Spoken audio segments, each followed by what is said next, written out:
Button दाबलं तर माझ्या एका बटनावरती अनेक गोष्टी बाहेर येतील असं तो लोढा म्हणतोय.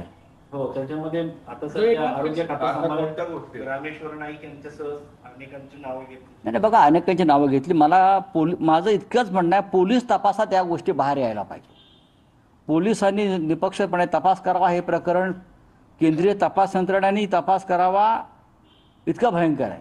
महाराष्ट्राचे पोलीस याचा तपास करू शकणार नाही. महाराष्ट्राचे पोलीस तपास करतायत ते फक्त पेनड्राईव्ह आणि ती सीडी कुठे लपवली आहे ते शोधण्यासाठीच. कारण त्याच्यात काय आहे हे अनेकांना माहिती आहे.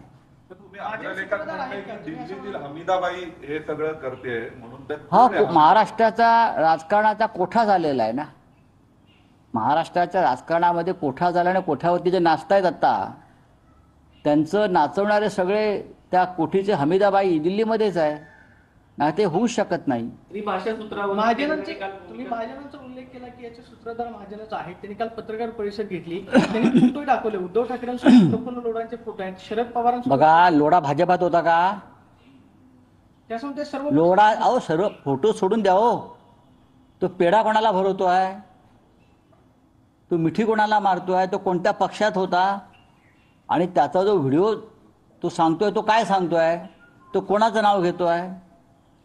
दुसऱ्याचं नाव घेतल्यामुळे गिरीश महाजन यांच्यावरचे डाग धुतले जात नाहीत. लक्षात घ्या. गिरीश महाजन यांच्यावरती अशा प्रकारचे आरोप वारंवार होत आहेत. मी करत नाही.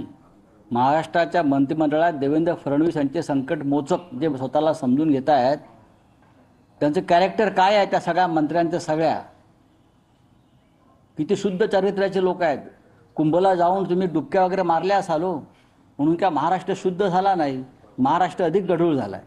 तर त्रिभाषा सूत्रावरती केंद्र सरकार म्हणतंय की हे भाषा सूत्र चालूच राहील. फक्त भाषा निवडण्याचा अधिकार राज्यांना. त्याच्यावरती आम्ही महाराष्ट्रात बोलू. क्या हिंदी कोश आहे? उपराष्ट्रपतींचा राजीनामा झाला आहे. अचानक राजीनामा देण्यात आला. तुमचे राज्यसभेचे ते अध्यक्ष म्हणे कालपर्यंत बरे होते. कालपर्यंत आमचे राज्यसभेचे सभापती फार बरे होते, मूडमध्ये होते. पण काल मी पाहिलं सिंदूर प्रकरणामध्ये